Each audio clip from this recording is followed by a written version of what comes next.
How you doing? My name is Mark Lanu, also known as Samora Rasta of MADE MOBB.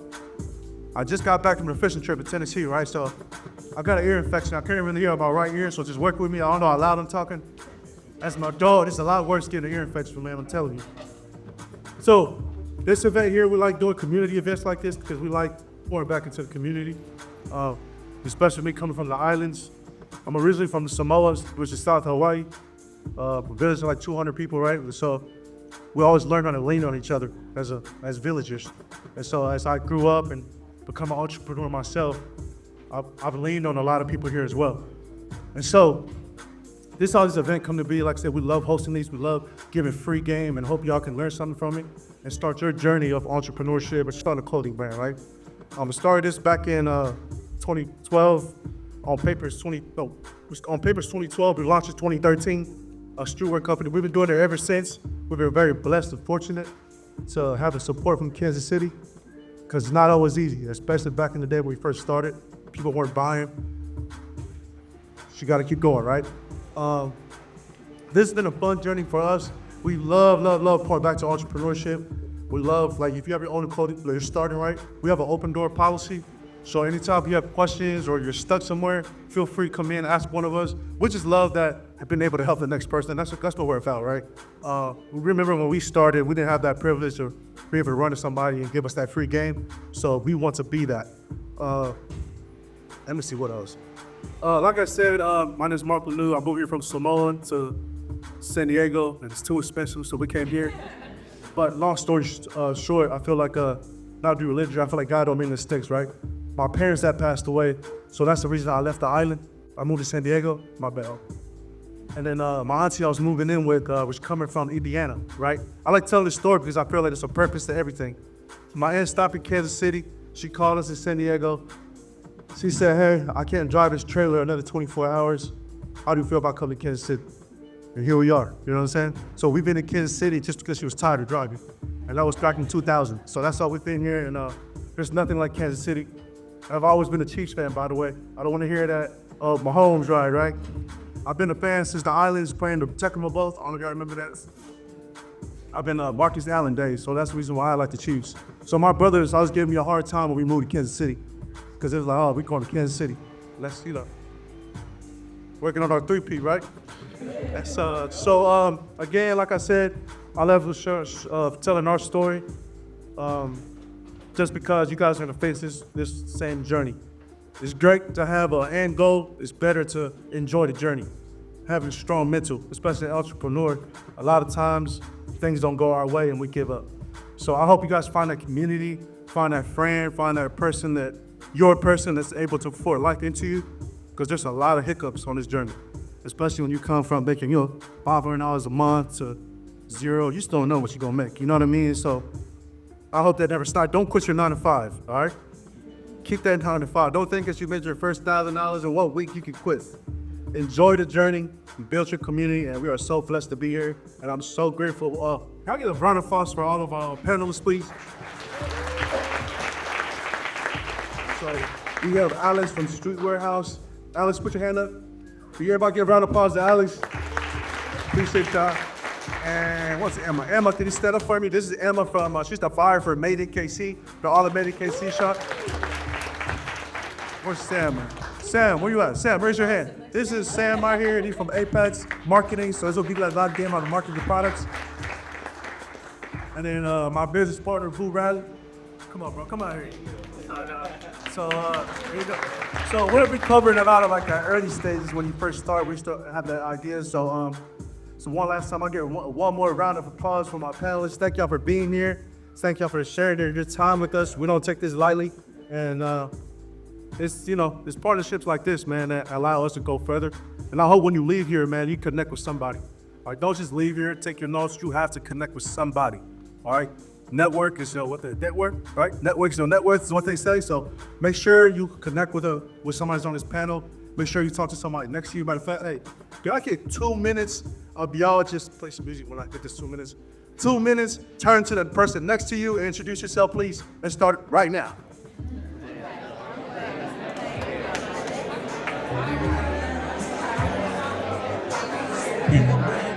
Yeah, please, man, too. Yes. He's been. So we're gonna start the early stages of starting a clothing brand, right? This is like your idea when you first start from nothing. And so Vu right here is gonna start off the panel. And so ladies and gentlemen, Vu Riley. Thank you, brother. How y'all doing? I'm Vu Win, known as Vu Radley. I'm the creative director, co-owner of MADE MOBB. So Mark's business partner, Jesse. The other business partner's out of town today. He's kicking in the LV. Shout out, Jesse. But just a little intro. We've been doing this, like Mark said, it'll be 12 years on the 6th of February. So it's crazy to even say that number out loud. Time's gone by really fast. We had fun doing it. And I think that's the main thing. We're still having fun doing it. But, you know, I think overall, a lot of my talks will be about the creative side of things, as well as just learning the business side of stuff as we went on. You know, the business side of stuff really just came after. You know, we started out with like a spit handshake and we just went in and did it. But a lot of that business side of stuff, the behind the scenes stuff, is what really caught up to us at the end. So I'll hit on some of those things. As a creative, I really wasn't thinking business, you know. I really had to learn the business of creative over the times. So there's a lot to learn in that aspect. As creatives, we're visual thinkers. We're thinking of the outside the box. Sometimes you got to reel it in with a business to be able to understand. Sometimes you have to take sacrifices in design to make sure that profit's good, you know, that business side is good. So I hit a lot on that, but a little bit about my background. I come from I'm a child of immigrants from Vietnam, so they came over here after the war. So I was the first one in my family on both sides born here. Grew up in Columbus Park, Northeast, Northtown.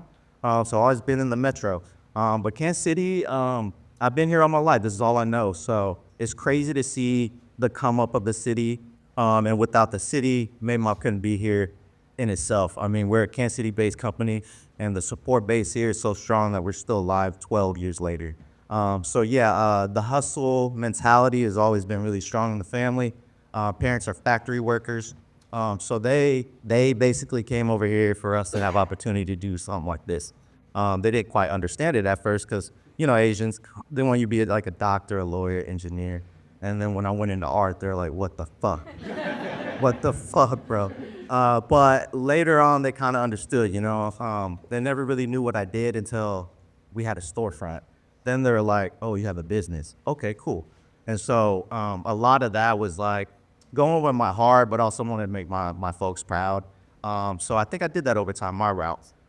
So it was really cool to kind of see, you know, it's cool to see kind of the whole timeline of it all, because we started off with humble beginnings. We started off with $4,500. We'd each put in $1,500, and that was our life savings at the time. And so we rolled the dice on that, and basically the first few years, which was really tough, but it was fun. We did it because it wasn't the money. We wanted to build something with like-minded people. So 3 became 8, became 10 with all just like-minded people. No money coming in. It was just we wanted to hustle and build something. So find like-minded people. But the first few years for us was just taking the profits we took from our collections and throwing it back in. And that's actually what we did for ever, till now. So we really didn't start paying ourselves until, probably 4 years in. So I have a background of, I met Mark at Sprint, and basically through Sprint, I went back to school, got my graphics degree at UMKC, and then went into the field. So the 9 to 5, we had to keep that going to keep our money coming in to pay rent. But as soon as we clocked out of the 9 to 5, we were clocking into MADE MOBB, you know. So it was always sun up to sundown designing and being creative. But I worked at The Pitch, the newspaper, alternative newspaper, when it was like a local company. Worked there for a few years just to kind of get my foot in the door with graphics. I loved that spot. Very local alternative newspaper. Got laid off there. Went to Staples, which sucked. But that is really what pushed me to be like, I gotta fucking figure something else out. When you're designing for other people and you don't get to be creative, I couldn't do that anymore. So my next route after that was Rally House, actually. and they hired me on because of MADE MOBB. So I came in with the MADE MOBB resume and said, this is my brand. I want to help you guys out, but while I'm doing this, I'm still going to be doing my brand. And the CEO at the time was down, and so he took me in. I helped them build their internal rally brand, but also was a local buyer for all their cities at the time, as well as just all the accessory items. So I was managed about 50 stores, and that ended up being just way too much. 9 to 5. I felt like I was there 60 hours a week. I didn't have enough time for MADE MOBB. So at that time, that's when we decided that one of us would go first. I went first, ran the store, did creative, and then from there, we kind of slowly got everybody else full-time. So it's only been a handful of years that we've been full-time. But let me cut it short. I feel like I ramble on when I'm a little nervous. So yeah, I'm gonna put it up to the next one. I'll get back to Mark, but I'll let you guys, oh no, Q&A, right? No, I'm still asking you questions. Oh, okay, bet. All right, so Damn, I just gave can everybody hear me? Let me say this quick. Okay, so like when we first started, like, do you have to go to school, get a graphic design type of degree? No. Or- I'll tell that 100%. It's because I went and got my associate's degree. It was a 2-year at Maple Woods Community College. Then I didn't know what I was going to do, so we worked at Sprint. That's when I met Mark and the other business partner. We worked at Sprint, and then they were reimbursing to go back to school. That's why I went. So I went and just took some art classes, and I was like, man, I'm stuck. I love this, I didn't think that I could do anything with that in high school because it was just like a hobby, you know what I'm saying? But as the advertisement space grew, the marketing space grew, there was room for creatives to then be graphic designers and stuff. So I went back and basically just got stuck on it. I love the art space. I love creative space. I went back into fine arts, but that kind of pivoted to the digital world just because I was like, I want to do clothes. So I ended up finishing it. I would say you don't need a degree. Not with what we're doing. If you got the chops, there's so many people that use as contractors because at a certain point now that MADE MOBB has grown, I can't design everything myself. So we have multiple people helping to design. A lot of those guys don't have degrees and they're killing it. YouTube University, man, you find anything online. And then use your network, you know what I'm saying? There's a lot of things where some of the guys don't have the schooling behind it. But if you just sit with somebody and shadow somebody or go on YouTube and figure out how to do, to create outlines in Illustrator or how to use your Adobe suite, you know what I'm saying? I use 3 programs all day: Adobe Illustrator, Photoshop, and InDesign. And then I'm a one-trick pony though. I haven't moved into any 3D stuff or animation, but that's where the content team comes in from there. So no, I don't think you need a degree. Okay, I want to hear this. What role does creating a business plan play in the early stages, and what should it include? This one hits straight to the heart because we didn't have a business plan in the beginning. When you're working with business partners, you want to have a business plan. You want to put everything in writing. If this happens, this is the options, right?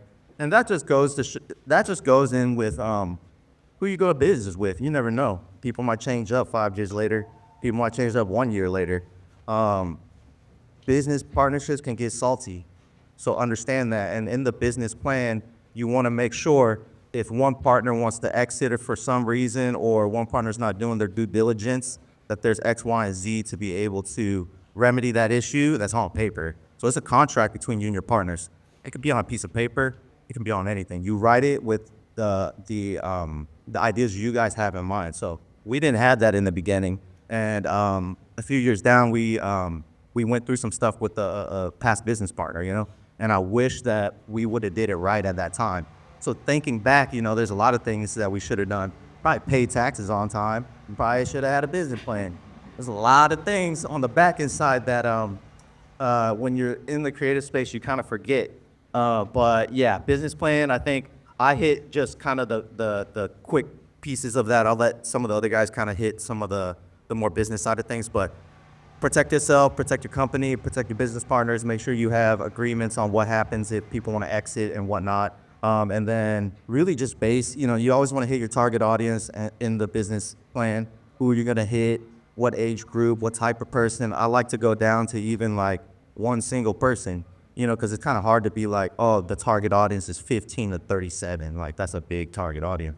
What's that one person you're really doing this for, MADE MOBB, I don't know, it switches sometimes, but around a 28-year-old person who's like in the creative space, who loves the city, but also loves streetwear in general, who probably does random shit like loves movies and skateboards and fucking DJs and whatever, go down to as minimal as you can to see how your brand is going to be seen to that particular person. So I'll hit those two and let the other people hit some more.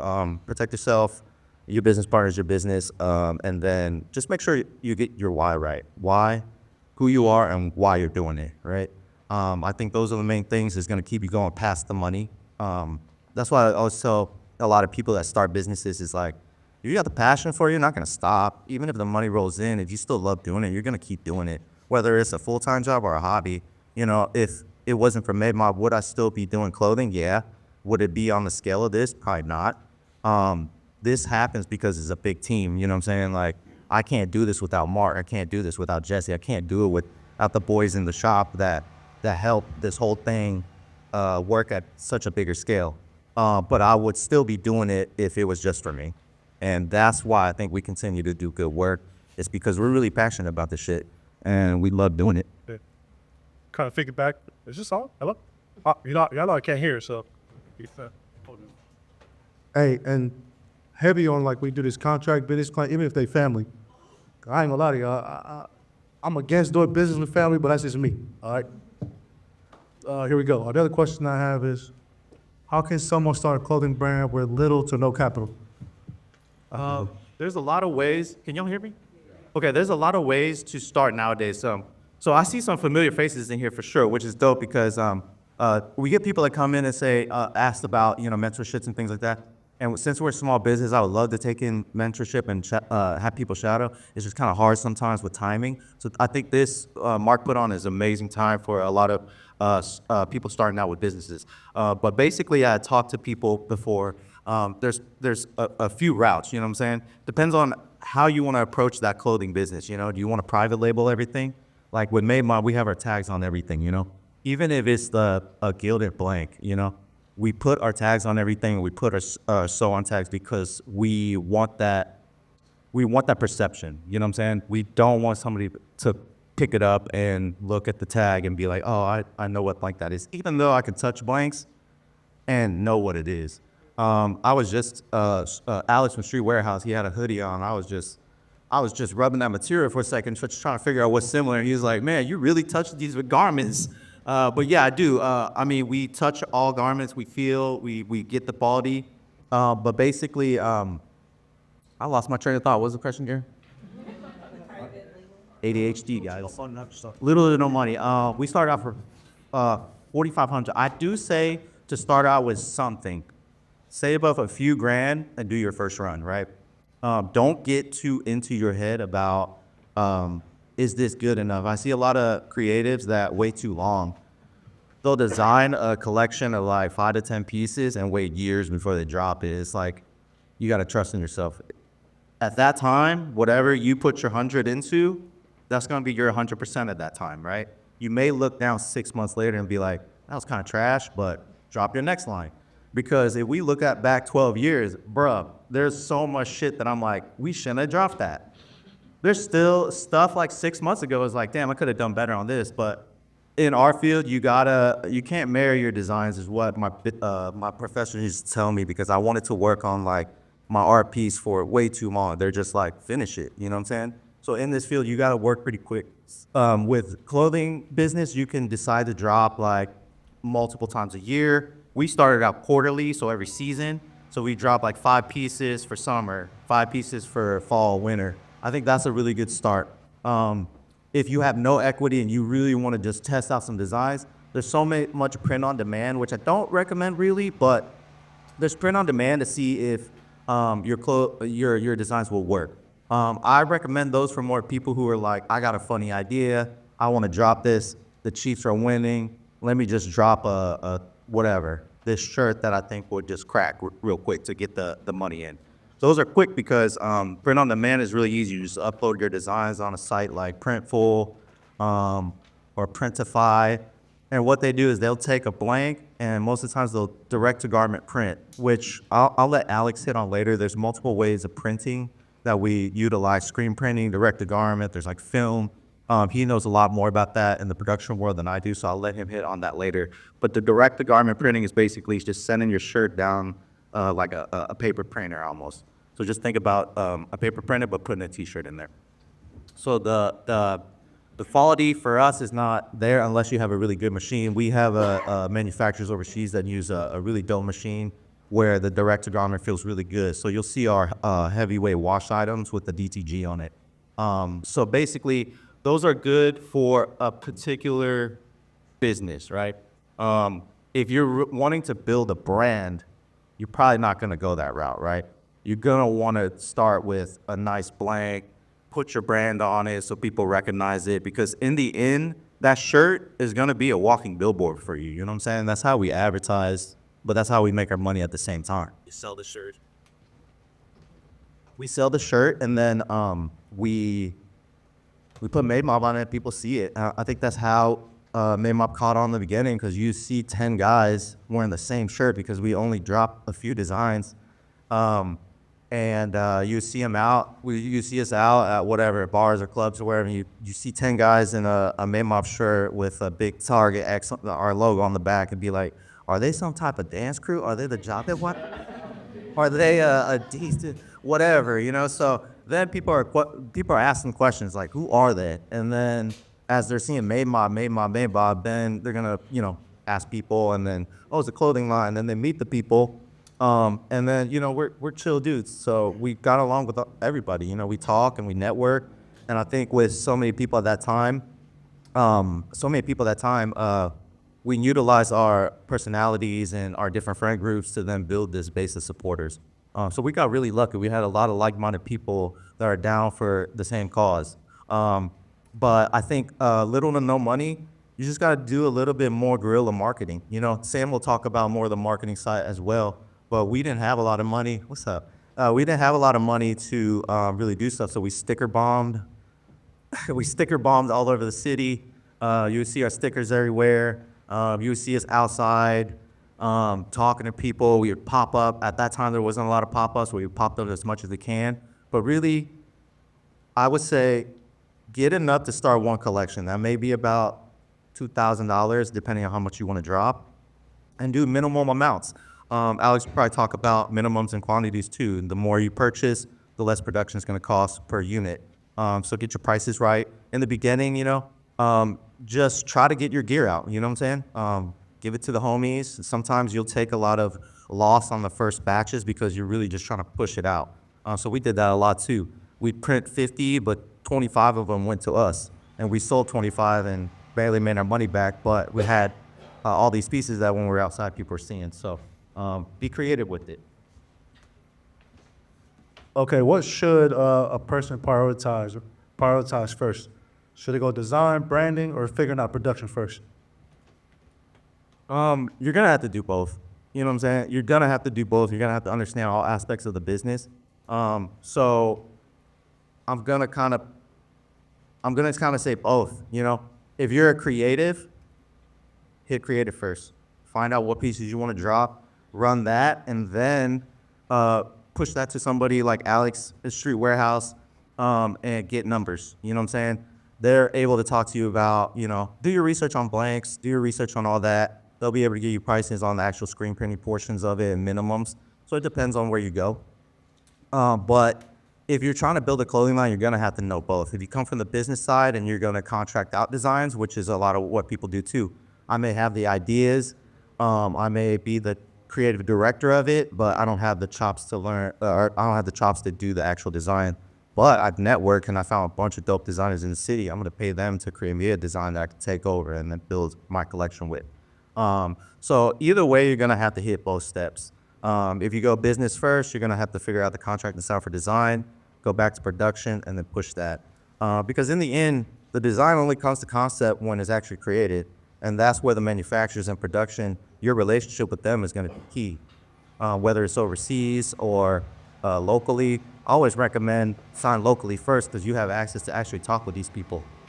But all in all, there's really, I think you could do it either way. I think both of them have to be done. And then after that is when you kind of push the sales, push the sales within marketing and things like that. How we did it was design and concepts first. We created a first collection that was like 5 pieces, 5 shirts, and then went to production, knew nothing about production, but learned every step of the way. Your art has to be set up in a right way to be able to screen print. Each screen is like one color, so if you're doing 15 colors, that shirt's gonna be expensive as fuck. If we do 1 or 2 colors like we did, that's why in the beginning, okay, so I'm colorblind, I'm red-green colorblind. So when we first started, we only used black t-shirts, black, and then red and white.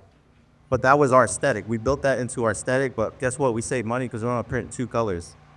And I only really like designing black and white because I can't see color well. And so there's ways to do that, you know what I'm saying? Is that part of, you can build it into your identity, Sometimes the story of what made my biz comes after the fact, I may design something, say, damn, I don't even know how this works with it, but let me be creative and find a way for this to make sense. Like, whenever I was building the MADE MOBB, the X logo, the X didn't really say anything about MADE MOBB at all. We just thought it was sick. Originally, I put an M in there, and it just wasn't working. But when we did the X, something clicked, and then we built around that, you know what I'm saying? So we built around that saying, this is a target, like X marks the spot type of shit. And we put that on the back of the shirt, so it was like, we're ready for any competition, you know what I'm saying? We built that into the make and destroy everything idea of like making and just going out there and wrecking shit. And so we built that within that. But overall, I think, be creative with it and push it. This dude talks too long, so. All right, so can I get a round of applause for Vu?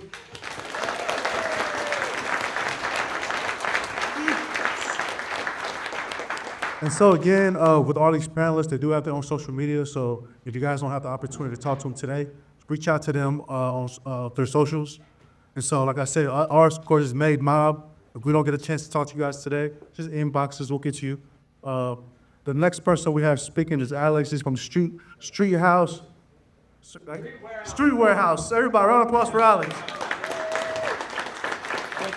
So he has the whole spiel. He got this all out already, so he's just gonna take over with his crew. Nice. Well, it's not just me today. It's actually me and my best friends. These are the people I work with every day. I'm one of the co-founders for Street Warehouse. And this is the Wolfpack pretty much right here. We got our lead production and Cameron. So let's clap it up for Cameron after that, everybody. We got Tyler, the other co-founder of Street Warehouse, my boy. And then we got Kyle right here, who is a press operator. All right. So before we get into the little spiel about the process of ordering streetwear and putting in a screen printing order, I really want to highlight on my background of why am I here today? Why is this guy talking about screen printing? There's all these other screen printers in the city, but why am I here? You know what I'm saying? So I want to kind of throw it back a little bit to about 2017, and I see some familiar faces out here as well. But I used to run this brand called Clever Fools, and this brand, at the age of 19 years old, became my obsession. Literally my obsession. I've never loved anything more than this brand, Clever Fools. So my mom's actually out here, she can testify, but I started my brand out of my mom's basement and just screen printing with a Hobby Lobby kit. I kind of came from this graffiti scene, and all my graffiti homies were screen printing with Hobby Lobby kits, and I thought that was just super cool. And so as I was watching my friends develop a brand, I wanted to get into the same kind of culture. So I bought my own Hobby Lobby kit. With Boo and Mark saying that they started with about $4,500, I started with about $50, okay?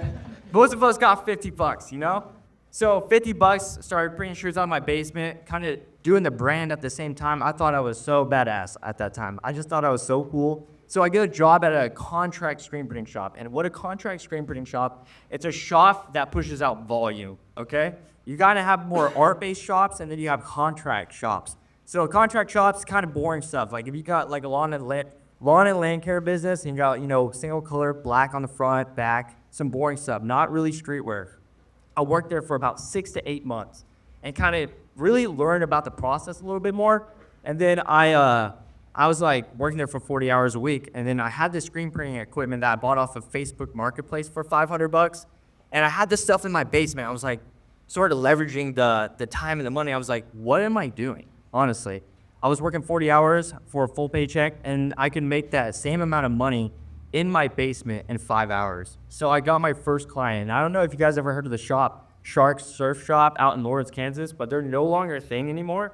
But this client, he ordered 300 shirts every week from me. They had this homage design. I don't know, it was this classic. It's kind of weird, a surf shop in Kansas. Kind of awkward, right? But anyways, so I was just screen printing in my basement, making the same amount of money as 40 hours a week. So things are developing. I'm kind of getting the wheel spinning. So at the same time, I'm branding my own brand, but also printing for other people. So it's almost like a revolving circle of the print shop fueled the brand, and the brand fueled the print shop. It was kind of genius at the time, and I didn't even know that at the time. But so I get out of my mom's basement. I was there for about a year. Get my own West Bottoms art studio space, and I was there for 6 months. And this is where the things for screen printing really kind of took off. I had 2 manual presses. If you guys know the difference between an automatic press and a manual press, you have to print it by hand. The machines are automatic, and they cost way more, and I could not afford it at the time. So I'm doing that for 6 months, and things are taking off. From Clever Fools, I think I was dropping around 24 to 48 pieces at that time. And it's a good start. Honestly, I always recommend if you can push 50 pieces for your brand, you can make money, in my opinion. But then, like I said, I was doing that for 6 months. Then I got my own warehouse space. And this is where the whole entrepreneur guru life crisis came in. I had my own warehouse. I had 1 to 2 employees that was screen printing for me. And then I kind of went through this life crisis of burnout, because it's super easy to burn out. And I've really learned the term of having a team is so important, because I was doing the social media marketing, I was doing the photo shoots, I was making the clothes, I was shipping out the packs all by myself. It was so much that I was literally staying up till 3 a.m., 4 a.m., waking up at 7 a.m., and doing that on repeat, literally for multiple years. And so eventually I burned out of that, and then I met my friend Tyler right over here, who did embroidery out of his parents' basement. And so I didn't even want to look at a shirt and streetwear for a whole year. Literally, I was so tapped out, I said, I'm never getting back in this game again. But I felt like God kind of revived something in me when I met Tyler, and he was super, like, think of this as a gang. He's super smart, conservative, plays it safe. I'm super risky, kind of make some dumb decisions, but I'm a go-getter, okay? So this kind of balance between our business partnerships, and I know that Boo kind of highlighted all that, with who do you pick for your partnerships? You kind of have to be opposites, you know what I'm saying? Because if you guys are both go-getters, you can risk too much. But if you guys both play it too safe, then there's nothing that you can really get as a massive reward out of what you're doing. All right, so the highlight on that, gosh, I wish I had some water in my mouth. I'm kind of dry right now. All right, so to highlight on that, I've learned a lot with owning my own brand and production. I would say the biggest thing that I wish that I could preach the most to you guys is that focus more on the marketing of your product, not the actual making of your product. Because I spent so much time making all these goods that I literally spent all my time where I can market my brand on Instagram, TikTok, all that kind of good stuff. So that's one thing I would like to highlight, but it's just don't do everything. There's too many hats to be worn in this business. But since you guys kind of know the background of my story a little bit, but I want to highlight on the fundamentals of screen printing, because a lot of us outsource our stuff, but you gotta have to know the basics, because there's a lot of screen printers out here that will short you. They'll cut you, you know what I'm saying? They'll only give you half the quality of what you really should be paying for. I've been that screen printer, to be honest, way back in the day when I first started. There's a lot of corners that you can cut, but I'm gonna pass this off for a second. But the main thing that I want to highlight on is screens. Can you guys hear me back there? Yeah. All right, so the main thing I want to highlight on is screens. Every screen has this mesh fabric on here, and little do you guys know that this fabric is actually woven together, and a lot of ink can pass through this fabric, even though it seems really solid. All right, and then let me see right here. So you guys see this? We have these stickers on our screens. 110 mesh. So what I like to preach, guys, is not every screen is the same. You have multiple screens in different frame sizes and different mesh counts, okay? So these mesh counts, the lower the mesh means the lower the detail. The higher mesh is higher the detail.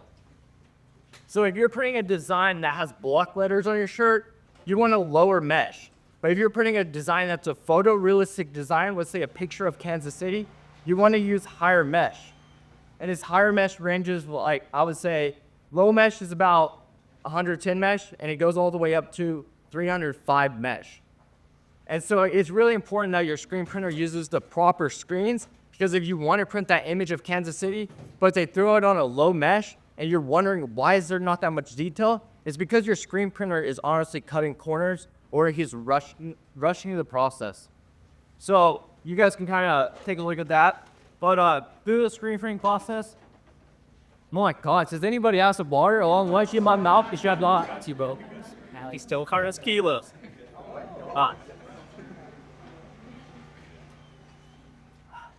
That is so refreshing. Literally, I haven't done public speaking since like freaking high school, so this right here is like, what the heck? But anyways, now I'm comfortable. So now you have your screen, and a lot of the people don't know about the process of exposing a screen. Oh my gosh, got some ink on my hand already. But exposing the screen, you take this transparency film, you tape it on the screen, and you put it on this light table that you wash out later in the process. And what you get as a result is something like this. And we already know you need to have a great screen, but something like this is where your ink is going to pass through your t-shirt, okay guys? All this area right here is blocked off. It's called emulsion. It's already hardened through the light table. Well, when you take it out to the washout booth, this image will fall off because light is being blocked off. There's a film negative that is being sprayed out. A lot of people don't know this right here, but you want to start with high quality artwork. I feel like this is essential. I used to preach that, hey, it always starts with the screen. False. It always starts with the artwork. If you do not have good artwork, well, then you're not going to get a good t-shirt, because it goes from art to the screen to the shirt to your customer. So if you mess up any of those areas of the process, you will get a mediocre product. And so I can kind of pass this around. Hopefully you guys don't get ink on your hands right now. But just kind of take a look and see like what type of image do you want. There's half of this is kind of like pixelated and weird. So when you download a JPEG, or if you're first starting out and you're making designs on your phone, well, when it's blown up, your phone's this big, the image on your phone is this big. When it's blown up to a full-size t-shirt, you're going to get some jaggedy lines, some pixelation, and you're going to get a mediocre product. So the highest quality format that you can ask for, whether you're creating your artwork or if you're working with a graphic artist, I would say is ask for a vector file. A vector file is a file that doesn't matter if it's this big or the size of a billboard, it's going to be nice and crispy. We usually request files that are at least 300 resolution or a PDF. Usually PDFs kind of come in that, but you don't want to just save it. You don't want to just save your JPEG as a PDF and then you think you're good to go. You actually, from the base point of creating the artwork, it has to be good, or else it will transfer over to the screen. So you guys can kind of like pass that around or something like that, and you want to like row by row. But I also want to highlight on MOQ. Does anybody know what MOQ is? Most of us out here? You shook your head. What is MOQ? It's like minimum of, so it's like the minimum amount that you can get like per. What does it stand for? It's an acronym for something. Minimum of quantity? On quantity of? Minimum order quantity. All right, so when working with a screen printer, you're gonna have to have minimums, okay guys? Us at our print shop, we have a minimum of 24 pieces. That's 1 to 3 colors, okay? So if you wanna do something basic, 24 pieces is the baseline, nothing less, okay? But let's say your design has let's say your design has 4 colors. We're gonna ask more from you guys. We're gonna need a 48 piece minimum. And then once we get past 7 colors, we're gonna usually request a 72 piece minimum. Because we have to go around for each color in your design, we have to make a screen, set it up on press. There's a lot of time involved. I kind of think of it like as pain and results. painting a house or something like that. You got to tape off all the floors, the siding, whatever you have to do. You probably do a lot more in setup than the actual production run, depending on how many pieces you had. So that's why we really requested MOQ. But I want to kind of transfer it over to Tyler because I feel like I've been speaking a lot. But let's talk about ordering process right here. You need some water, bro. Sure. Oh, you killed it. Awesome. Yeah, so my name's Tyler. Like Ali said, I'm co-founder of Free Warehouse. I don't know how close I got to hold this, so if it's quiet, let me know. I'll try to shout. But my goal here is, like Alex is talking about, we want to kind of, even if you're not going to be screen printing, we want you to at least be familiar with the process. It's good to know if you're running a brand, or if you are getting into screen printing, obviously it's good to know. I want to highlight on something that's also very important. Art, I think, again, is one of the key components. You want to have high quality art, good art.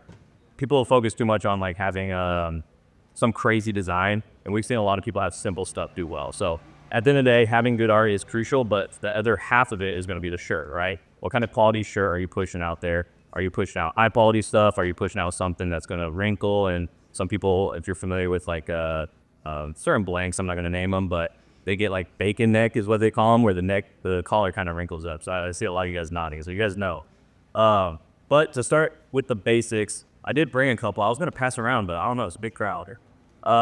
Start with the basics, like Vu mentioned, Gildans, right? Gildans are kind of very cost effective. They're very, I say cost effective. They are cheap, but they are a shirt at the end of the day, right? So if you need to start somewhere, you're looking at a good price point. You don't want to say, oh, I have a cheap shirt. It's a cost effective shirt. Gildan, I think, is a good baseline, but maybe it's not somewhere if you want to grow, if you want to scale and build a quality brand, you don't necessarily want to put on Gildan. But with that being said, we do have a lot of customers that come to us. They want to start somewhere, right? And like at the end of the day, you just want to get it out there. Gildan's going to be a good spot. And it's not just Gildan. There's a bunch of other brands like Coltex that you can check out. But it is worth kind of checking out, because if you have a shirt that's printed on Gildan, what we kind of like to say is a lot of times those turn into your laundry day shirts, right? Like you're at home, I got to clean some stuff. I don't care if the shirt gets dirty, right? Just the cheap shirt, throw it on. It doesn't really matter. Versus when you start leveling up your brand, you start looking at a higher quality blank. You want something like, I'll be honest, check out any shirt here. It's going to be a very, very high quality shirt, and it's going to last the test of time. When you wash it, it's going to hold up. It's not going to shrink. It's not going to get that bacon neck or anything like that. When you start leveling it up, things you want to consider, Alex likes to say, is you want to get into top 5, right? I know all you guys have your whole wardrobe, right? After laundry day, you have your whole wardrobe accessible to you. What are your top 5 shirts? You know you're grabbing the same shirts. These are your favorite shirts for a reason, right? Whether it's the design, whether it's the material of the shirt, how it fits, whatever reason it is, you're grabbing those shirts. And if you're a brand owner, you want to aim for that top 5, right? If you can get that in your customers' top 5 shirts, they're going to be wearing it. And that's, they're going to be wearing it out. Like you said, you're going to have a lot of people wearing the same shirt because it's going to be their favorite shirt. And that's going to be for a lot of people, hopefully. But for example, I guess we'll get these going, I guess. So the orange one, this is going to be a Gildan. It's going to be real coarse. Again, more cost effective. I know a lot of people, there's a lot of jokes out there, like the cuts are different, the quality is poor. At the end of the day, it's a huge company. Everybody in here knows Gildan. They're manufactured in 18 different countries, right? How do you quality control over 18 different countries? There's going to be some discrepancies, right? So that one, while that one's going around, I'm going to have another one here. This one is dark gray. It's going to be a shocker wear. A lot of you guys may be familiar with it. This one's going to be a really heavy one, and I'm going to start that here with you. It's going to be a very heavy shirt. Some people say they like it because it's like bulletproof, right? It's really thick. It's got a thick collar. It's oversized. I know those are like keywords in streetwear. Oversized, boxy. So that's going to be also a big hitter as well. Me personally, it's a little heavy for me. But you wear that out in the summer, you're going to be sweating before you even go outside. Last I have, and there's a ton of manufacturers, but the last one I'm sitting around here is going to be an LA Apparel. That right now at the moment is going to be our top seller. It's kind of in between weight-wise. It's a little bit heavy, but it's not like the heaviest shirt, right? It is still very comfortable. It has some weight to it, and it still maintains that oversized boxy fit. So these are certain things you may want to consider when you're going in your brand. Like I said, there's only 3 that we have here. There's so many manufacturers out there, new ones every day, and they're all over the world. These are just 3 main ones that we get asked about or people request. So while that's going around, I'll let you guys feel it. And I hope that you guys can kind of feel the difference. Hopefully it makes it, back there and all that. But when you get these in your hands, you're gonna hopefully understand like, hey, it's worth having. And again, if you feel these shirts versus like you go to Walmart, they got the $5 shirts, $10 shirts, you feel those shirts, there's a huge difference, right? So Alex covered the artwork, I covered the blanks. I think next thing I want to kind of go into is the ink. A lot of people, and Kyle's going to talk more about with the production and stuff like that, but there's a bunch of different ways to actually get your design onto the shirt.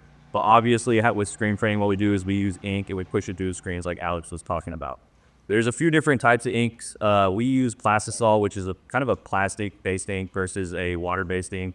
The main difference is, without getting too technical about it, is a water-based ink. If you guys have like a print on your shirt or something like that, if you close your eyes and you feel it and you can't really feel it, the ink is in the shirt, that's the main difference. That's why people like the water-based ink. However, plastisol is what we use, mostly kind of because it's easier, but if you're feeling your shirt and you can feel the texture, it's not like super heavy, but you can feel the ink on the shirt, that's most likely going to be like plastisol ink. So I'm going to get one of these going around as well. Let's see. And so this, just to kind of, so you can feel it, kind of feel the plastisol material on there. It's not like super heavy again. It's not going to weigh down the shirt, but it's a vast difference. I'm sure that hopefully a water-based ink. But yeah, either way, so we use plastisol, and even within plastisol ink, there's going to be a bunch of different specialty inks, right? If you guys know MADE MOBB, one of the things that you're going to know, and a lot of people are probably familiar with, is going to be their puff ink. They have phenomenal, I think we were looking at it earlier, the hoodies, the cream hoodies over there. Phenomenal puff ink, right? That's one of our customers, they come to us. That's one of the big things that they ask for, because they want that because it adds an extra dimension, right? It's no longer a flat image on a shirt. All of a sudden you have texture. You have something to feel. It's not just a visual thing. It's like, oh, cool, it's dimensionally popping out at me. So that's going to be stuff like that is going to be a quick and easy way to add some more value, add more value to something that you already created, right? So again, you can have a simple design. Maybe it's a one color or something like that. Oh yeah, we got just going around. You all with that. So I don't know, it might be harder to see, but it has the dimension to it, right? For this one, for example, we did a rainbow print on top of the puff, but it does have, again, that texture, and we'll send this one around as well. But again, you guys know MADE MOBB, they kill it with puff. They have some phenomenal designs with it, and so that's one style. There's also a bunch of different ones. That's just the most common. There's things like brittle base, which when you like pull the ink, it actually cracks. It's brittle, which a lot of people are like, why would you want that? Well, we have a lot of vintage customers, a lot of people that want to replicate like an old worn type of shirt. And so it's kind of a little backwards where it's like you crack the ink yourself. Like, 10 years ago, people are like, why would you want that? You want a nice crisp one. But beyond that, there's other ones like UV ink, photosynthesis sensitive ink, as well as like heat sensitive. I know there's a lot of like Instagram videos of, I think that's kind of going around where a lot of people have like temperature sensitive ink. So when they go cold to hot, it changes color. But regardless, those are little things that you want to consider. Us as a shop, there's a whole different world of like manufacturing, like how to plan for it. But as a brand owner or somebody designing stuff, it could be things that you might want to add as elements into your design that just elevates it a little bit. Beyond that, I think I'm going to wrap it up before I hand it off to Kyle to talk more about production. Is kind of, Vu mentioned it briefly, is like having samples. Like, what's your cost that you need to go into start making a brand and start putting stuff out there? The two biggest things we kind of steer people down is it is good to have some capital, right? It's good to have a safety net. But say if you are really strapped for cash, you have a phenomenal design, and you're like, man, I don't have enough money, I don't have enough saved to actually like buy 100 pieces or even 50 pieces like Alex was talking about, but I want to get my stuff out there. Well, one thing you could do is a pre-order process, right? So if you have a phenomenal design, you can go get a sample, whether it's the DTG, vinyl if you need to, or a screen print sample. You can actually physically put that design onto the shirt and have a physical shirt. Yeah, I know you can just drop it on on the computer. You can drop your design on a shirt and post up on your website. But when you have a physical shirt with the print, all of a sudden you can go out to the streets, take pictures, get it on your friends, front, back, different, collar, everything. You're no longer selling a shirt, you're selling a lifestyle. You're seeing people wear it and you're like, wow, I want to be like that person wearing that shirt. Therefore, I want to purchase that shirt. With that, the benefit is you can advertise, put it on Instagram, and you can have your full drop out there, and all you've bought is like 5 to 10 shirts. Well, then all of a sudden you're collecting orders and people are like, hey, I want one. You put them down, you start collecting money for it. And then before you know it, you have X amount of money that you can go then purchase the shirts that you need to fulfill the order. There are pros and cons to this though, right? So the pro, obviously, you don't need a lot of capital to get into it. The con is, well, when you take your orders, it's probably going to be about a week to finish out collecting orders. Then you got to take it to the shop, it's going to be like 2 to 3 weeks. And then you got to ship them, fulfill the orders. Well, it's going to be a month and a half before your customer gets the shirt. Are they going to buy another shirt? They probably forgot it. You know, if I bought something a month ago and Amazon didn't deliver it, I honestly probably wouldn't notice because I would have forgot. So there's the con there where it's like it takes a lot more time versus something if you want to do a pre-made. A lot of people go that way as well, but you do need more capital, right? Instead of doing samples, you can just have your whole production run. You get 50, you get 100, however much you think. But there are risks because say if you buy 100 shirts hoping like this is your king piece, right? This is a piece that you put the most time, you love this one. Well, it doesn't sell as much as you anticipated. Now you got 100 shirts and you have no money coming back from it. So there are risks with that, but the opposite perk is that somebody orders it, they're going to get it by the end of the week, right? Because you have the inventory, you have the stock, and you can get it to them immediately. Or if you have, for example, a storefront, they can actually physically come check out the shirt before they purchase it. So yeah, I mean, that's kind of wrapping it up with the blanks. You know, there's pretty much covered, like, it matters. I think it does matter. Everybody starts somewhere, right? We have a lot of customers where they start cheap and then they elevate up to a higher quality blank. It is more expensive, but I think the value does come back to the customer and it comes back to you because it brings you returning customers. And then on top of that, the print quality as well as, you know, maybe how to get started with some samples or depending on what kind of technique you want to approach. But I feel like I get what Alex is talking about. My mouth is dry. I feel like I'm talking a lot. I might need to steal some water there, but I'm going to pass it off to Kyle. He's going to lead more into the production side. He is our lead screen printer. And I'll let you take a beer. What's up, guys? How you doing? How's everyone feeling? So good? All right. I love to hear it. Love to see it. All right, guys, so I'm going to go into production. Obviously, we know what screen printing is. We know there's so many printing methods, so why choose screen printing? What's the point? You could do DTG, D-press, whatever. But essentially, you want your garments to stand the test of time. These are some sick tees we're passing around. Hopefully, you guys like them. But essentially, I'm going to go into what a screen print is if you guys don't already know. So Alex described you got your transparency, you got your image print on your screen. Well, what do you do with your screen? So essentially, you're going to need some plastisol, water-based, whatever you want to work with. Since we use plastisol, before we even start our print, we're going to start test print. We want to make sure that our production run is going to go smooth as possible. There's endless issues with this community. And so essentially, you're going to throw your ink in the screen. You want to get your squeegee. This is what a squeegee looks like. If none of you guys know, if you guys haven't seen, it's a manual. We all start somewhere. So check it out, pass it around if you guys want.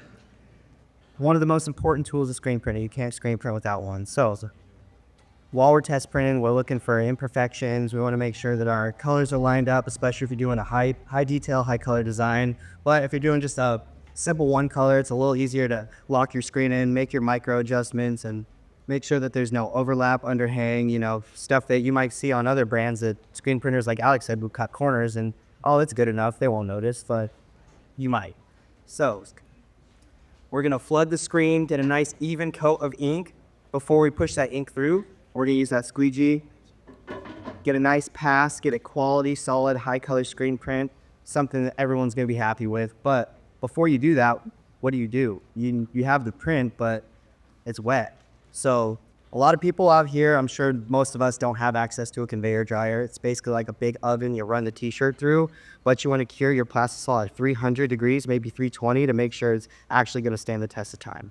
So if you don't have a conveyor dryer, again, what do? You have two options. You could use a flash dryer, and you can get them Amazon, wherever, or a heat gun and a temp gun. This will ensure that you're going to be up to standards, up to temperature, and nothing's going to wash away, flake off, crack, you know. Because after a few washes, we've all had that t-shirt. We're like, what happened? Where did we go wrong? So yeah, essentially, there's multiple ways. Like, you guys see these camo tees popping off right now. They're very popular. But we're going to talk about a base. Why would you run a base? Sometimes you don't need to run a base. I'll start with this one. So we don't need to run a base on these because it's a light colored t-shirt. The colors are going to pop. There's no problems. Now with this shirt that I'm wearing, you're going to have a solid base, or else these colors just aren't going to pop. They're not going to come through. No one's going to be happy, especially the printers.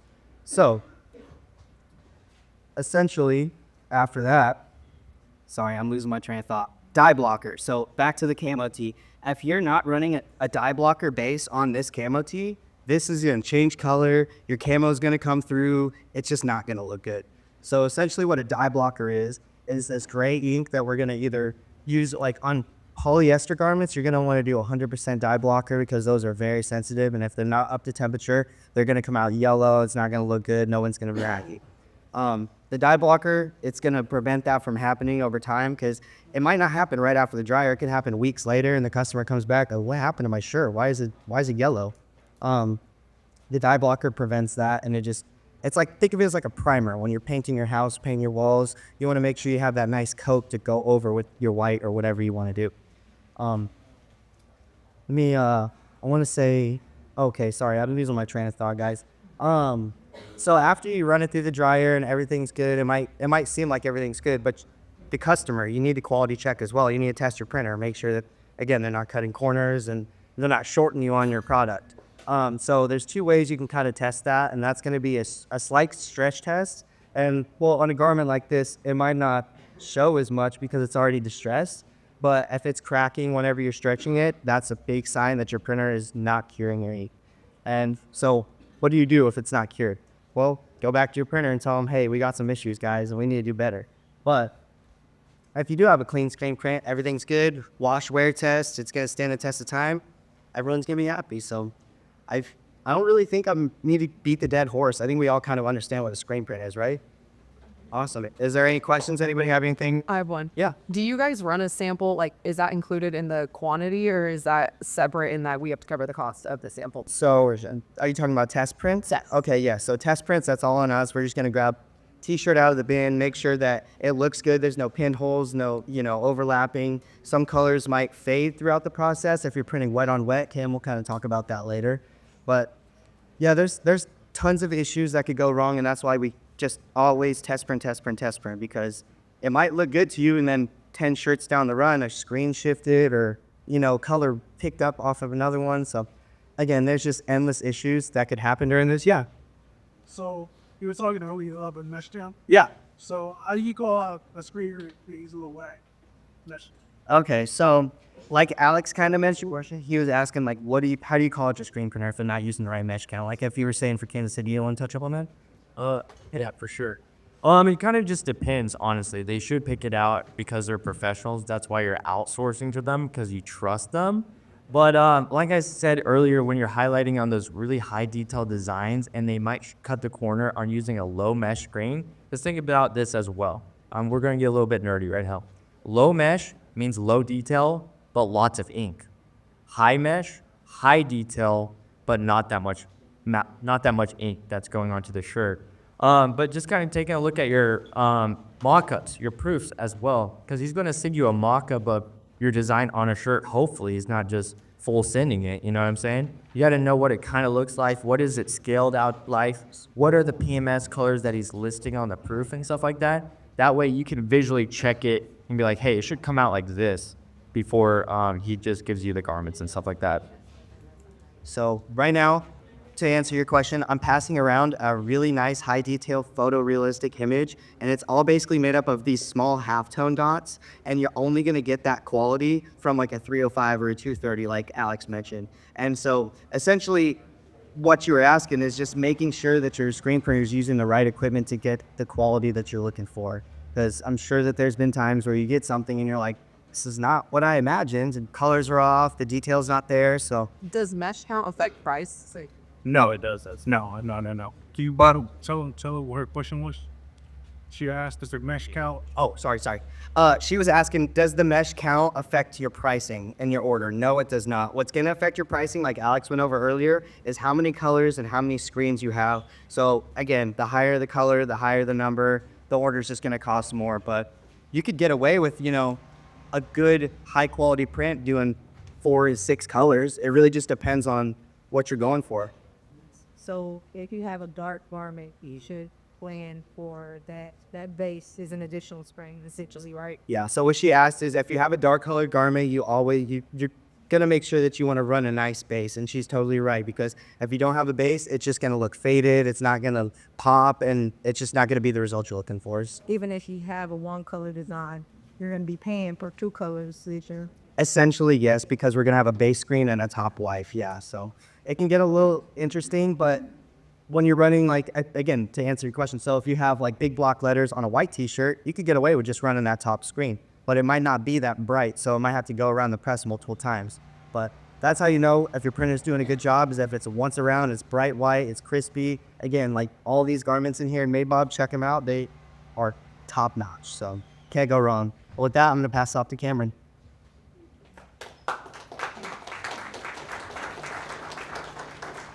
Cool, thanks. Okay, so more on quality control. Even if you're a master screen printer and you've done it for 20 years, there's still plenty of things that can go wrong.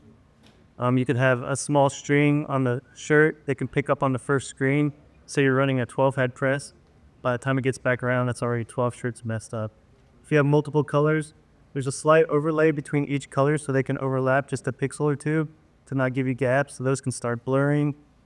When during multiple color prints, you want to flash between each color, but with halftones, you can get away with skipping some flashes, so you print wet on wet, but those colors can start picking up, especially when you're printing on a white base. They'll start picking up and you can lose discoloration. So when you get your shirts from your printer, even if you order the shirts before, you'll want to double check to make sure this batch is the same as the others. But once you have your shirts, you'll want to go through and check them, because if you have any problems, most screen print shops only give you about 2 weeks to complain, and if there's something past that, then it's up to you. And once they're good, you'll want to, if you didn't have your screen printer do tags, you might want to get woven label tags like this. They're a little more high quality. This still can only be another $1 or $2, but it can increase the price of your shirt quite a bit. You can also run screen printed tags too. Still cheaper and quicker, but woven tags. What's the price difference when you get a customize your tag versus screen printing? Like, what's the price difference? It depends. If screen printing, all shops have different prices, but it can only be $1 or $2 extra.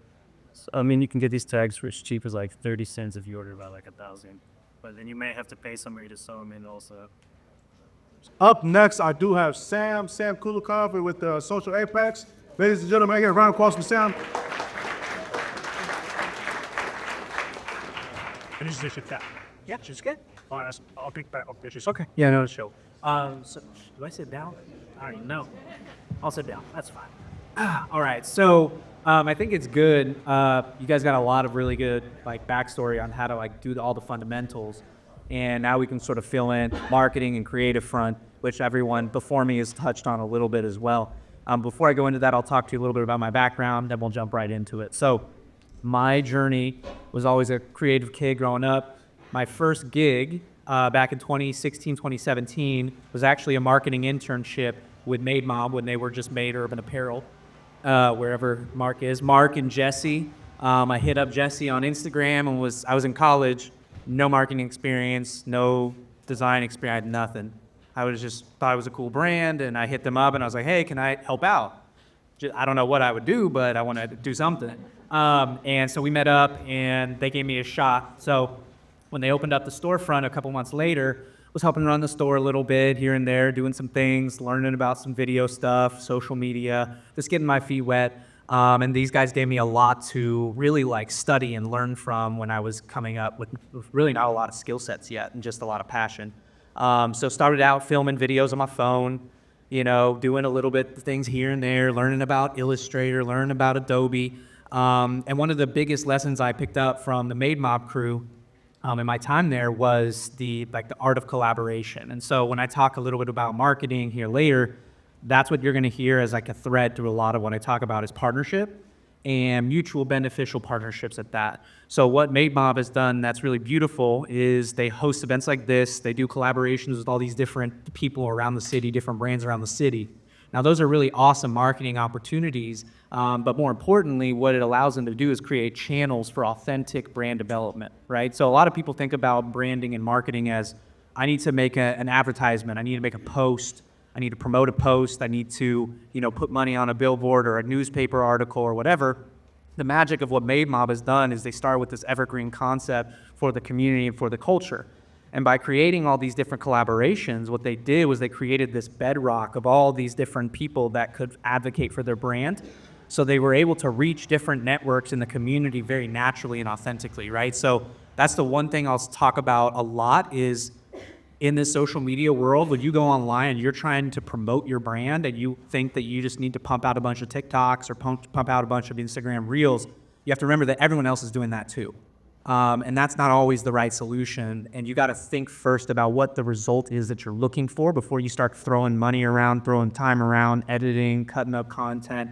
And so I think before I jump into it, I wanted to call that out because MADE MOBB has been here almost 15 years now, right? And a big piece of that success is one, dedication.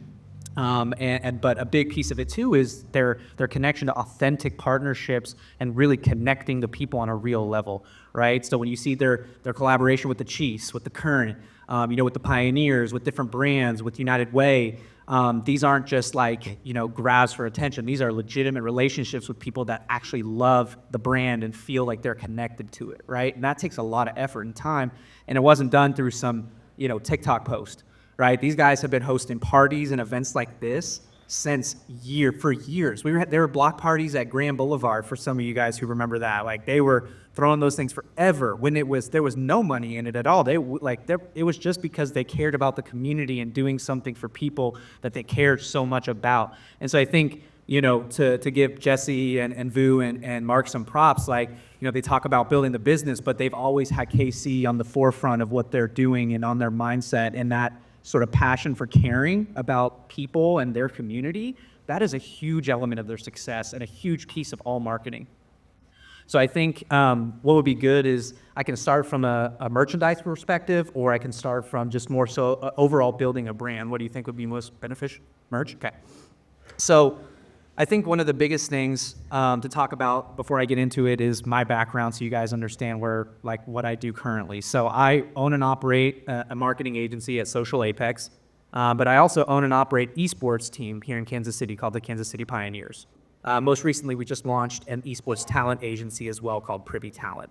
So me and my team, we look at ourselves as ecosystem entrepreneurs, where you create different businesses and different opportunities that feed off of each other. You create partnerships and framework that create this flywheel where everything you're doing is feeding itself, and you're able to create this fundamental foundation that allows you to grow and create new ideas and come up with new solutions, because you cannot replicate what other people have done to find success. You're gonna have to do your own thing. But to be able to build that, you need a nice foundation. And everyone's talked about that before. Get the right garments, get the right, business plan. It's the stuff that you think doesn't really matter that's so important, because you need that base.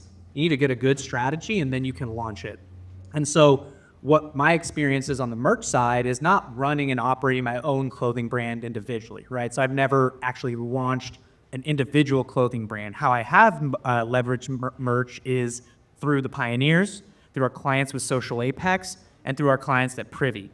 And so most notably, some of you have seen the quick trip drop that MADE MOBB did with us last year, the jacket as well as the merchandise. So that was with the Kansas City Pioneers. So that was a unique concept. We got a big sign back here. And then we also just did a drop with Evan Verholst, who is currently in Sapporo, Japan right now. He's a Kansas City gamer, and he is playing in the $2 million Apex Legends World Championship. Currently right now. So his merch is on sale up in that corner over there. But the reason that, I'm here today is to talk about how merch, when you're thinking about your brand, going back to what I said about authenticity, you're creating merch to connect people to a moment. You're not creating merch just to make merch and just to make bread. If you want to just make money, you could go do many other things, right? So merchandise is just a pillar to connect to people and to really build your brand in a tangible space. So what did I say earlier about social media? Everyone is posting. The velocity of content online right now is at a rate that you cannot keep up with as a single person. And it's not important at the very beginning of your business or your brand to try and boil the ocean when it comes to your social and your marketing strategy. What's really important is understanding what you're trying to accomplish. And with merchandise and you're building your brand, you're taking an emotion or a feeling and you're bringing it into the real world.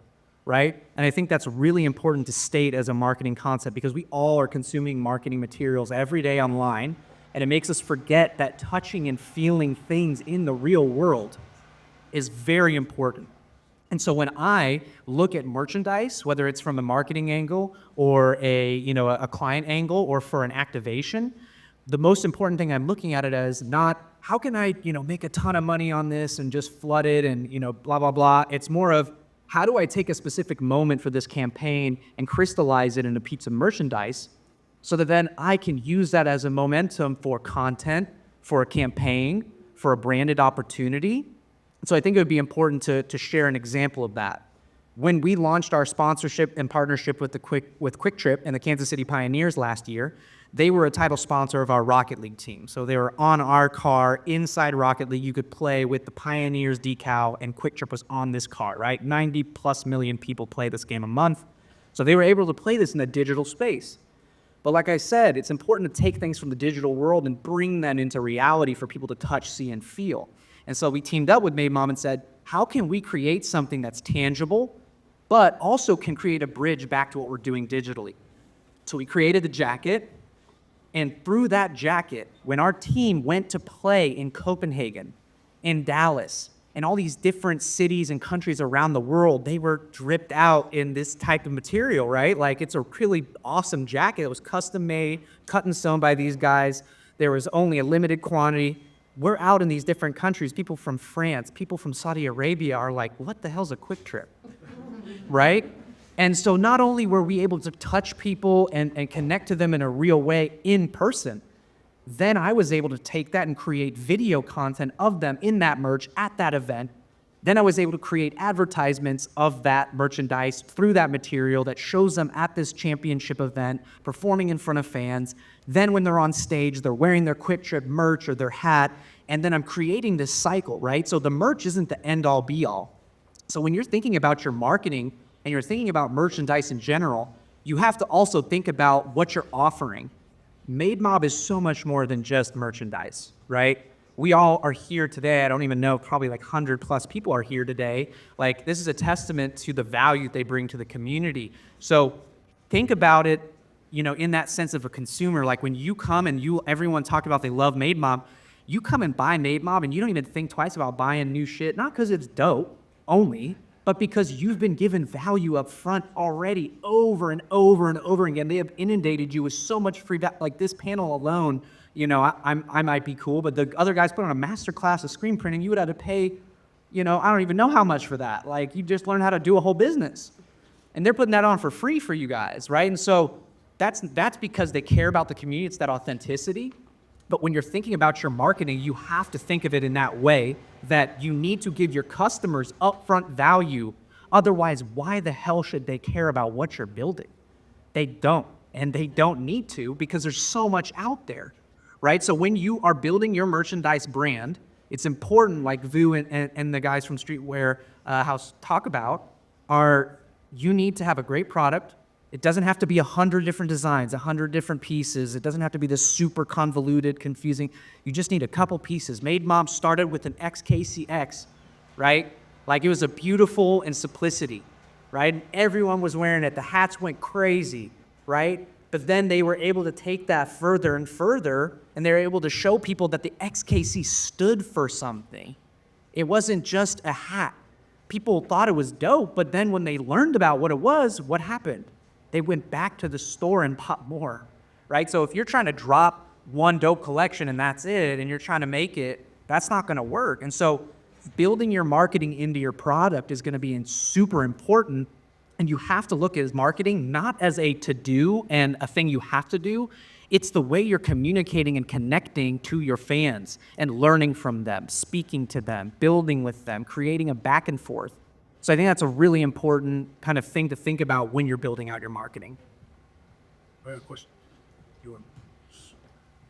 So let's just say, you know, like, how important would you say, like, should people, especially when you already have a tight budget, right? How important is it to put your money into, like, social media ads? Do you recommend it in the beginning? Like, what are your thoughts on that? Yeah, I think that's a really great question. Everyone else talked about starting the brand and how much money you need to start a brand, and I would agree with all of them that, you know, if we all had $1 million to start a brand, that'd be sweet, cool, but generally no one has that. And frankly, I would argue that most startups and innovative companies, they are pushed up against the wall, and that's what forces you to innovate. So keep that in the back of your mind, that when you're building a brand and you're showing that resiliency, like, that is the essence of a startup. Okay. So when you're coming up with marketing solutions for social media, when you're just starting out, don't approach it and come up to the plate thinking, oh, I don't have $1,000 to throw at ads. Like, good. If you have to think differently, good. Like, it's not supposed to be easy. You're not going to replicate anyone. Like, no one's going to redo what MADE MOBB did.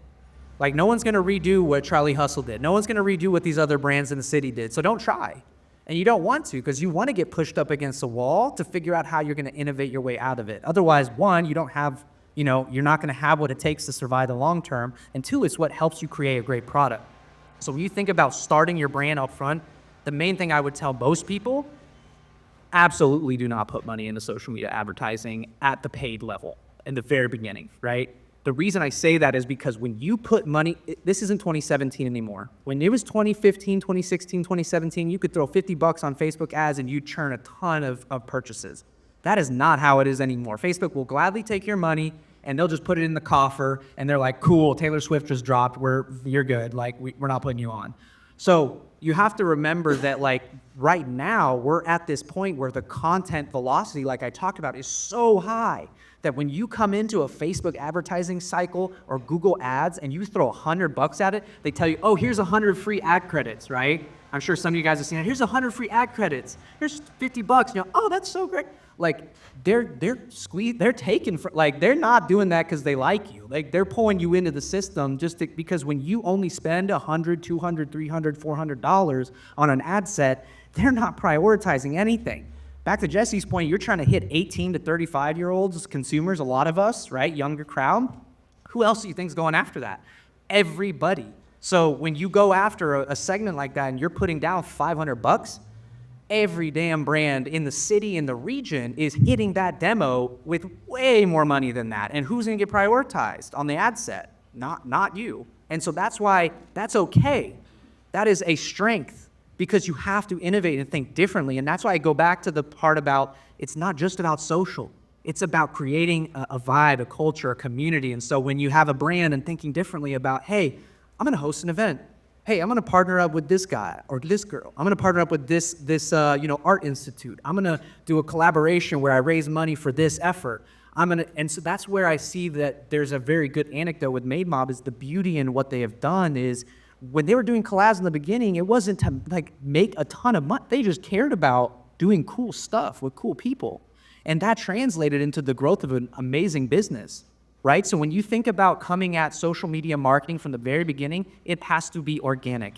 Not because only it's a waste of money to spend on paid ads in the beginning, unless you're like a freaking wizard at it. And I mean, most of us are not because it's always changing and very difficult. You should be spending that money on the product side. Like the screen printing side of things, it's like spend that money on a great product. I think a great like story that a lot of us may be familiar with, we talk a lot about Nipsey Hussle at my business and their business because it's such a great model for how to build great brand and vibe, right? When he dropped that, I can't even remember the first tape, when it was like 100 discs or something and he was selling them for like $1,000. What was that? Was it mailbox money? Yeah. So he was selling them for like a rack. And what happened? Jay-Z bought 10 or something? He bought 10, and he sold out within like the first day. Yeah, so it's like he sold a CD for a rack. Like, think about that as a marketing principle. He didn't promote it on social. He built it into the product. He said, this is worth $1,000. And by doing that, he created a tangible item that in essence had a marketing energy and like built into it. And so then when he sold it, then that created momentum for him. And then when Jay-Z bought all that stuff, he was able to create content around that, create a relationship with Jay, and build from there. And so that's what I'm talking about. When your back's against the wall, you're going to think of things that no one else did. And if you try and replicate what others have done on social, paid ads, even on TikTok, as flashy and dope as it seems, it's hard. And so you're better off spending your time creating a great product and spending your money creating a great product and building things authentically than you are making one shirt and trying to run ads against that. Let me piggyback off of what he just said, right? Just kind of add a gem in there. Make sure you have a website. You know what I mean? How important it is. Because a lot of people just drop merch and don't drop a website. So think about so you only can make money when you're doing a pop-up. Does that make sense? You only can sell your merch when you're there physically at an event. You need a website so you can make money while you sleep. Always be able to make money even when you're not there. One thing that we add to our website that makes sure you to add to your website is like the email pop-up, right? We collect so many emails from people going to our website. We offer like, hey, if you buy right now or if you put your email in, we'll give you a 15% welcome to our site email. And then people use that, of course, to go shop, right? But we end up collecting all that data. And so when we do drops, every first Friday, we send out a mass email blast. And an email blast has been very, very, very, very, very successful for us. That's why a lot of times we sell out before the event even starts. We sell out before we even release it because of the email marketing. So make sure you add that to Pixel, whether it's your Shopify store. We recommend Shopify. We like Shopify, so that's what we use because they keep track of your inventory, sales, and all that. So when you try to build a website, that's what we use. But again, like I said, add that email marketing because even during COVID, right? When 2020, we were shut down for 8 months. Our doors were open for 8 months, but so people couldn't come shop with us. But we had such a huge data, thousands of marketing email that we're sending out every Friday. Oh, here's your sale. So our shop for 8 months out of the 12 was a warehouse. So we still, it was our, previous to last year, it was our biggest year, was running those marketing, right? And like he said, I'll just piggyback up what he said. It's okay not to put money towards marketing, right? But you gotta be able to get outside. Like people have to know that you exist some way, somehow. Go to these, we do First Friday pop-ups, and it goes crazy. If y'all ever been to a First Friday, there's thousands of people here, so we get natural foot traffic. We host 30 plus small business in Kansas City because we like opening our space. We like sharing our space with other people, right? And so even that, us doing that, it opens the door for us. That's a marketing scheme for us because now we're able to collect 30 other branches demographic. Does that make sense? There's 30 other vendors in the shop, and they have their own crowd. They have their own following. So if we drop First Friday, 30 of them bring all the crowd. And if y'all have been here, it's so packed on First Friday. All the vendors kill it. The food truck sells out. But we've created that community. Y'all understand what I'm saying? You can't just bet that you make something that's going to sell out. It's 10 out of 10 times won't work. Trust me, we've been in this 13 plus years. It never sells just sitting on the shelf. When you do these pop-ups too, make sure you shake the next person's hand when doing these pop-ups.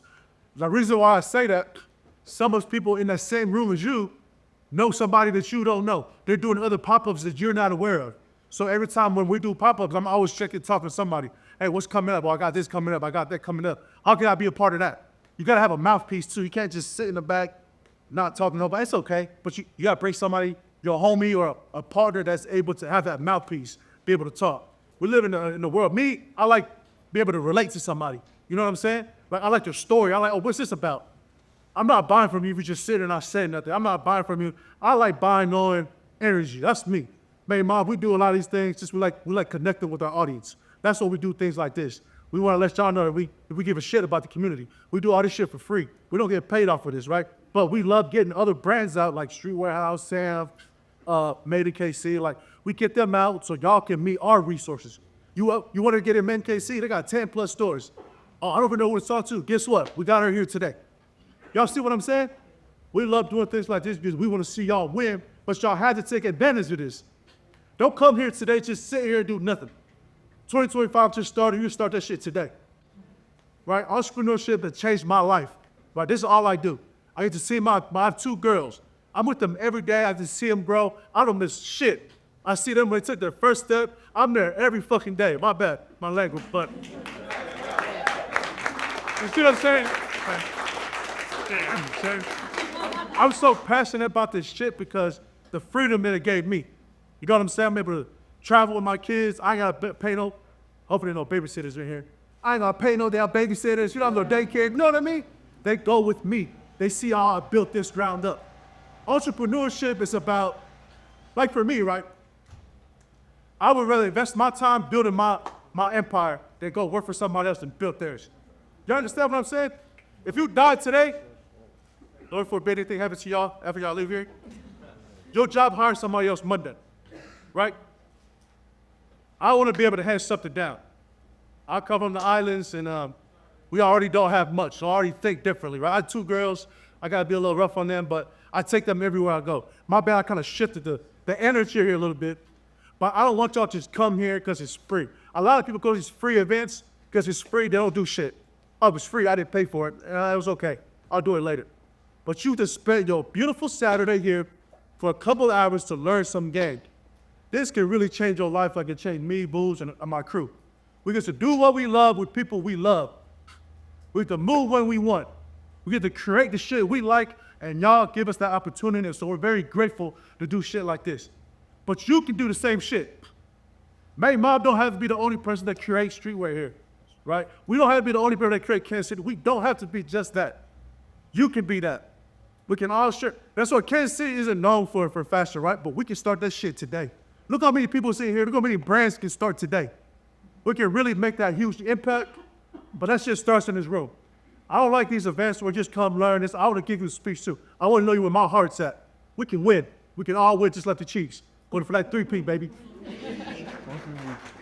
So, I know time's getting tight, and having Emma here is very important to us too because we want to learn how to get our stuff in the store. So, Sam, sorry to cut you short. The next, ladies and gentlemen, get a round of applause for Sam.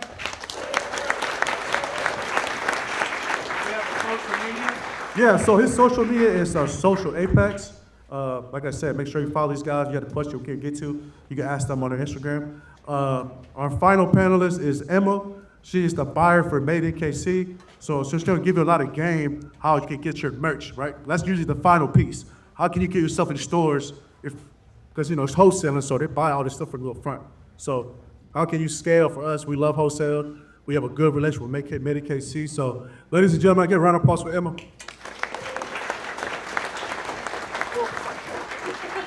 Thank you. Dump my water here, so my mouth won't dry out. Thank you so much for having me today. I'll just kind of introduce myself and Made in KC, and then I know that Mark has prepared some questions for me. But I am the buyer for Made in KC. Like he said, we have 10 stores around the metro. 3 are large format marketplace stores, which you may be familiar with. We have vendors that have booths in those stores that they stock themselves, and that product comes from them. It's not wholesale necessarily. It's like they're renting a space within our store. But we do partner closely with them in terms of like tagging the product and doing the inventory, and obviously our employees are working the floor and running those sales. And then we have 7 neighborhood shops that are all wholesale, so smaller format boutique stores that I'm buying all of that product for. We do have wholesale in the marketplaces, but the big vendor booths that you see within those are the vendors themselves. But like I said, I'm the buyer. So I used to be the only buyer for the last couple of years, but I now have an assistant buyer who works with me too. And so she has a couple categories that she's in charge of. And then we also run the warehouse space. So if I buy from you, then you would be bringing it to our warehouse space where I would also be and accepting that product and getting it tagged and ready to go to all of our locations. So like Made Mob, Made in KC is very invested in the community, very invested in keeping dollars in Kansas City. So we have very strict parameters of product that we can buy. So I'm not going to buy something from another state, like a vendor that's located somewhere else. So everything comes within the community itself or the surrounding suburbs, maybe within Missouri or Kansas, depending on the product, but it will never be outside of that. So we're heavily invested in, you know, fostering entrepreneurship and brands within our own community. It's very exciting for us to see people grow those brands through partnership with us, or like, you know, them doing it on their own and us bringing them in. So, yeah, Mark, do you want to hop in for questions? Okay, so as a smaller brand that's scaling, right, how do they know when they're ready for wholesale? So I would say you don't have to be a really large established brand and have a huge customer base to start doing wholesale, at least for Made in KC. We are all about bringing in new brands and vendors, new products from established vendors. So as long as you have like everything in place pricing wise and your manufacturing wise and you're ready to go, then I would say go ahead and fill out a vendor application for Made in KC. So we have a vendor application on our website that you can then fill out. You can go there and just like check out what it says and what it asks of you. But as long as you can fill out all of the information with product photos, what you're trying to get us to buy from you, your wholesale pricing, you can do suggested retail pricing too, but we just need what we would pay you for it. As long as you have that all planned out and like you are making money for yourself while still allowing us to meet our margin, then yeah, I think you're good to go. You definitely don't have to, have been around forever to have a product in our stores. Okay. What's the best way for someone that's starting up, right? What's the best way for someone to approach buyers? Yeah. So it's going to be different probably across different stores. So if it's like a big box retailer, I'm not as familiar with that process, but I've been a buyer for smaller boutiques. So it's going to be similar from my experience at Made in KC. So like I said, we have a vendor application. We also might, meet you at a pop-up like, hey, your stuff is cool. Let me get your contact information. I might reach out to you, or I might give you my card or whatnot. But again, the vendor application on our website goes straight to my work email. So I'm going to receive that. I'm going to review it, and then I'm going to reach out to you if I want to explore more, have questions, or want to see samples of your stuff. Pricing is going to be really important, both for you and for me. So you need to make money for yourself. So you have to think about that margin for yourself, but also don't undercut yourself when you're pricing your products. So say, oh, I can get this t-shirt printed, costs me $9. I'm going to sell it for $20. That price might not be comparable to what it would be worth in the market. So do your research, look at retailers, what are they selling a t-shirt for? Our normal t-shirts are like $36, just as a baseline for a kind of like a simple t-shirt. And then something like MADE MOBB, which is a lot more detailed, a lot nicer quality, is going to be higher. But just like look at those pricing and see, okay, this is what they need to sell it for. What you should match those prices as you're selling to the customer directly.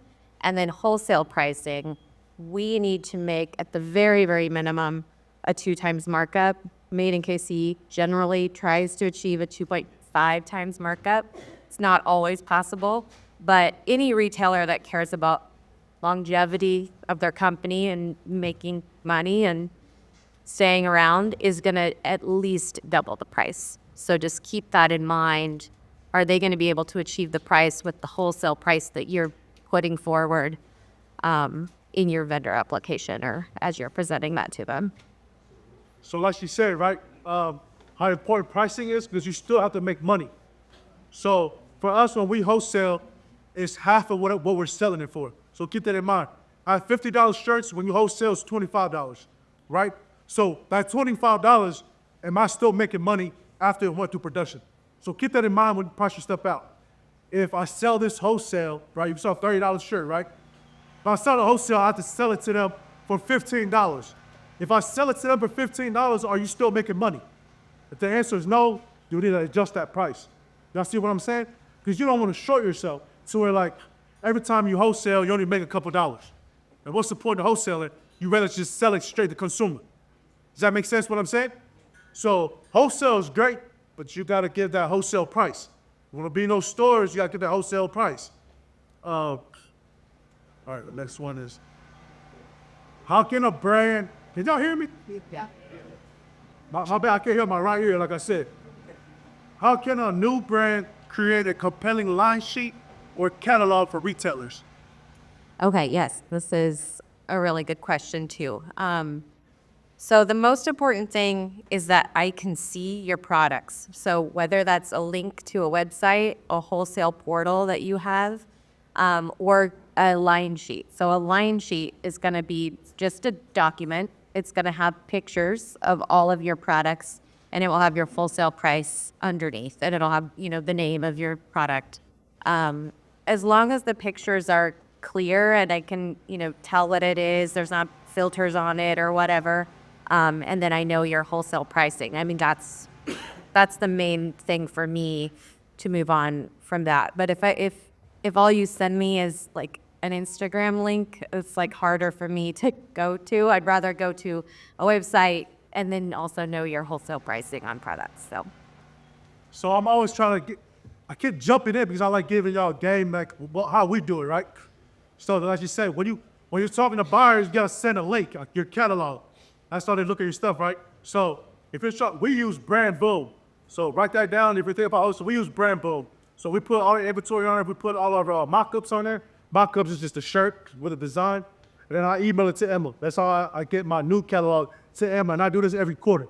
So when you talk to buyers, you can't just send pictures, right? It looks like a little scribble scrab on my 2-year-old. You know what I mean? You have to be able to send a link. You got to be professional when you work with wholesalers. Or buyers, because they won't even give you a chance if you didn't send over how they like it. You see what I'm saying? You got to kind of just blend in with how their system already works. Yeah, for me, I will say, I do work with a lot of small brands and vendors and people that are just starting out. As long as you send a picture to me, that is fine, and tell me your wholesale price. I do get applications every day, or people don't even have a link, don't even have a picture, and I can't even tell what the product is that they're trying to sell me. So those people are just, I'm not going to be able to respond to them. It would feel like a waste of time. So, maybe they'll apply again in the future with a picture, but that's most important. And especially if you are going to a bigger box retailer, bigger than a Made in KC that works with smaller vendors, then you are going to want to have that line sheet or wholesale portal that just, makes it easy for them to see your products. And a lot of times when you go wholesale, you talk to the buyer, there's a time window, right? Usually when I'm talking to buyers, it's like, hey, through production, I guess it's 3.5 weeks. So when you talk to buyers, it's like, they like knowing stuff like that, right? You gotta tell them the time frame. And you gotta stay within that time frame. Otherwise, the relationship is kind of weird. But usually buyers are very understanding, you know what I'm saying? And sometimes they go very detailed, like we're in halls, they gotta break down style number, they break everything down. But Made in KC, they're more lenient because they deal with locals, and it's just with small business, you know what I mean? What are the risks of going wholesale? What are the risks of going wholesale, and how can new brands mitigate that? So I think this comes back to pricing. You don't want to do something that you're not making any money on. So make sure to get your pricing right, and that may mean that you have to buy deeper, in the quantities initially to get that lower price in order to start doing wholesale. So maybe that's not something that you do immediately if you can't do that up front, but something you can work towards in the future. All right, y'all. So can I get a round of applause for Emma, y'all?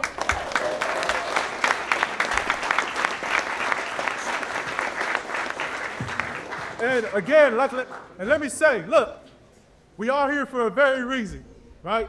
We got to start today. Some of y'all already started. I hope you guys got to learn something from Alex Street Warehouse. Make sure y'all follow them on Instagram or Made in KC. Made in KC, like I said, if you already have a brand and you want to scale it, get the wholesale, Made in KC is really dope because you have two options, right? You can either open a store, like a store in the store in Made in KC, or you can just wholesale to them. So you have those two options still with Made in KC. Before you leave here, like I said, I would love if y'all can take a picture and share on social media that y'all got to be here at MADE MOBB and learn something. But lastly, make sure we connect with somebody in the audience or somebody who's on the panel. Thank you all so much for being here today.